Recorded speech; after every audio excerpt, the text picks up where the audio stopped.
How do you know, like, it's not just, Yeah.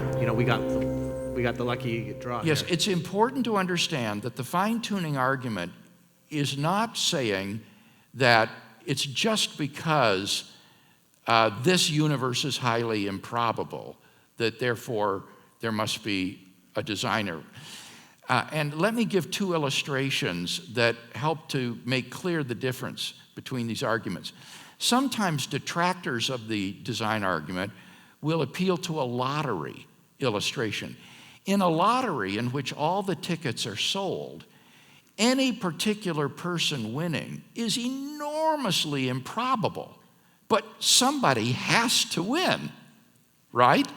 And so it would be unjustified for that person to say, wow, the odds of my winning were 20 million to 1. The lottery must have been rigged.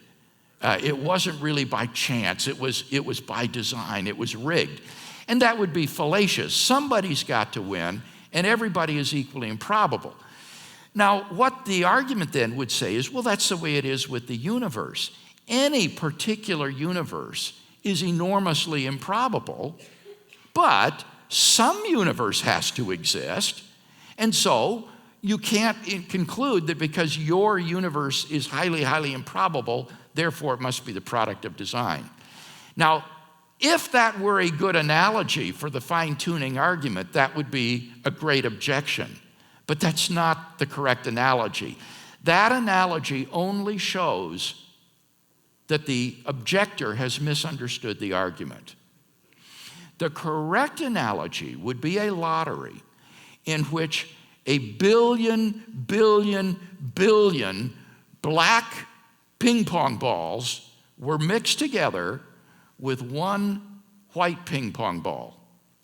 And they were all churned together, and then one ball is picked randomly out of the horde. And you are told, if the ball is black, you will be shot. If the ball is white, you'll be allowed to live. And the churning goes on, the random ball is picked, and it's white. Now, in that case, you should conclude this lottery was probably rigged to let me live.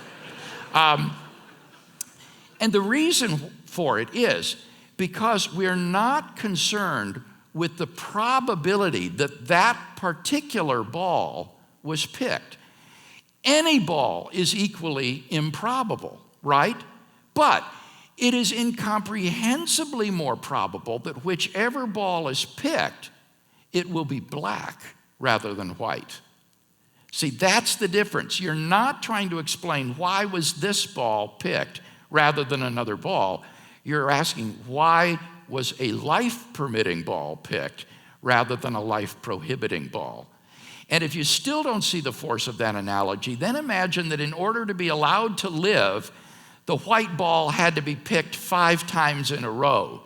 And it was. Anybody would see at that point, this thing is rigged to let me live. And yet, if the odds are improbable enough, the first time, adding 4 additional picks really wouldn't appreciably affect the probabilities of the situation. And I think that makes it very clear then what we're dealing with here. It's not the improbability of this particular universe existing. Rather, it is the improbability that whatever universe exists, it would be a life-permitting universe rather than a life-prohibiting one. And that's what cries out for design.